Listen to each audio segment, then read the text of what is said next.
What's up? I bet you didn't think episode 3 would come so soon, but that's what happens when you're in a place kind of isolated. Isolation um,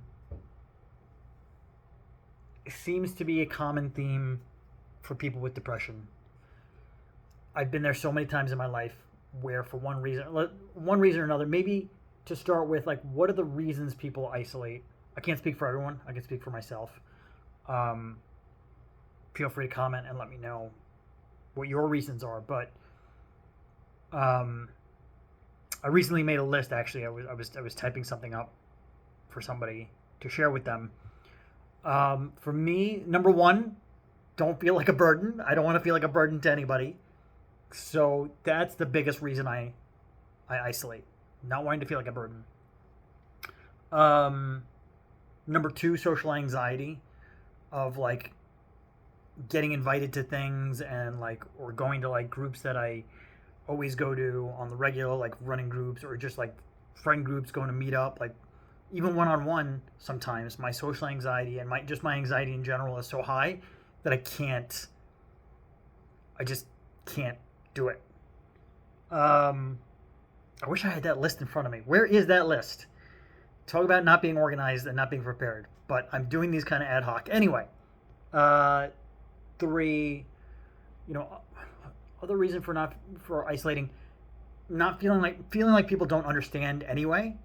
My particular personality type, might feed into this. I'm an introvert, um, and I just have like a very particular way of like connecting with people, and um,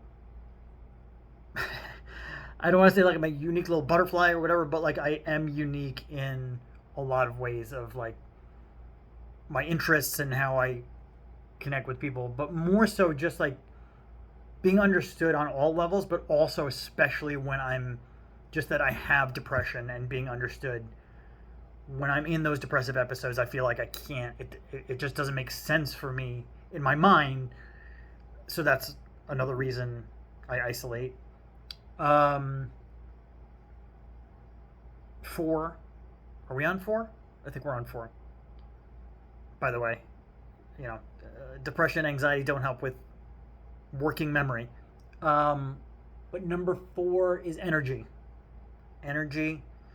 Having the energy when you're in a depressive episode can be so hard.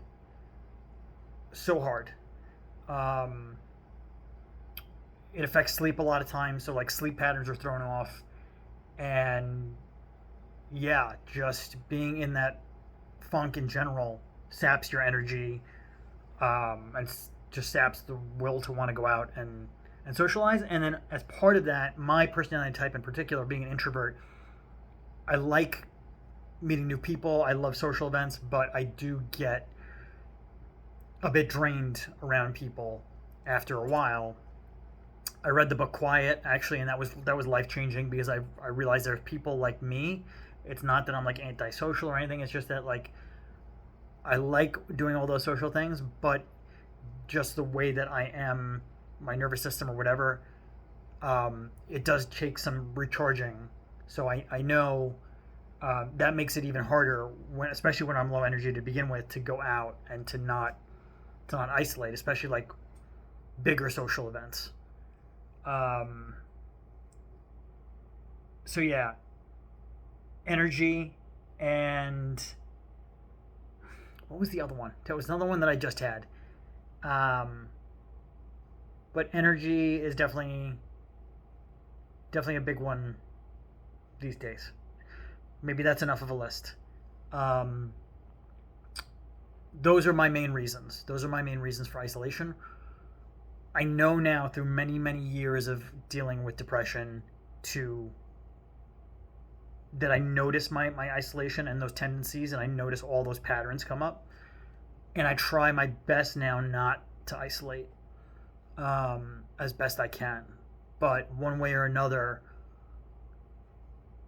we're all vulnerable to getting into that place where even with your best efforts, the lowest lows of depression, and this is part of like explaining what depression is like to people who might not have experienced it. The lowest lows, you really can't will yourself to do some of these things, because it's not just like a feel better or like go out and do it. It's like you may literally not have the energy to go out and try and do some of those positive things that you want to do for yourself, like go to dinner with a friend or go to a social group that you've been going to.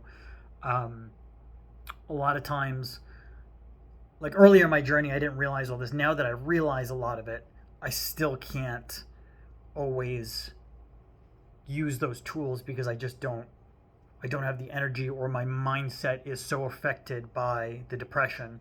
And I'll get more into like the mindset and all that, because and I hesitate to use the word mindset, because mindset to me is like something you can control.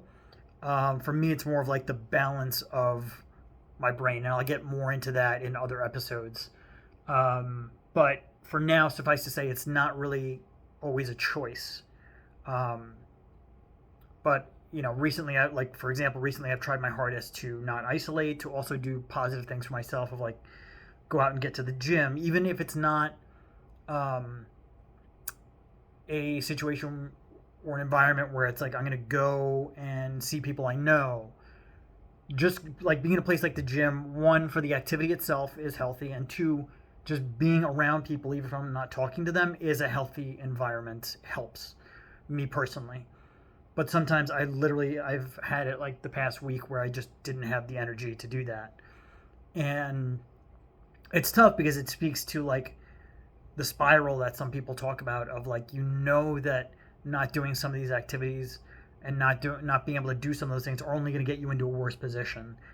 That's like part of the scariness too of depression and anxiety, of being in those places, and particularly the combination of depression and anxiety. They very much feed into each other a lot of the times, of like, maybe I'm a little bit anxious right now about being around other people just in general. My social anxiety kicks in. I'm like, what are people thinking about me? Um, and I can will myself, like, I know consciously, like, I've been in places where I'm like, I don't care what people think as much, and I shouldn't care. But that's just like the depressive, anxious brain. It puts you in that mindset as a default, and you have to fight against it. And like, it's kind of like doing everything with um, like a lead chain on your leg everywhere you go. So it's very tough. So I'll try and keep this short. But yeah, isolation is a tough one. Part of the reason I made this project in this channel, and like I've been using online channels more, is that isolation. And sometimes it's like the internet is a tool. There are people out there you can connect with. Reddit has been really good, because at least I can see other people who are struggling with the same thing. And it's been helpful for me. I don't want anyone to be struggling, right? But human nature, in a way, just something about not being alone and not feeling like, in a way, it's like understanding, some type of understanding between you and somebody, a complete stranger, of like, we're both going through this experience.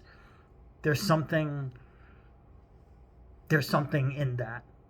And again, it's not that I want anyone else to be going through this. If anything, it's the opposite.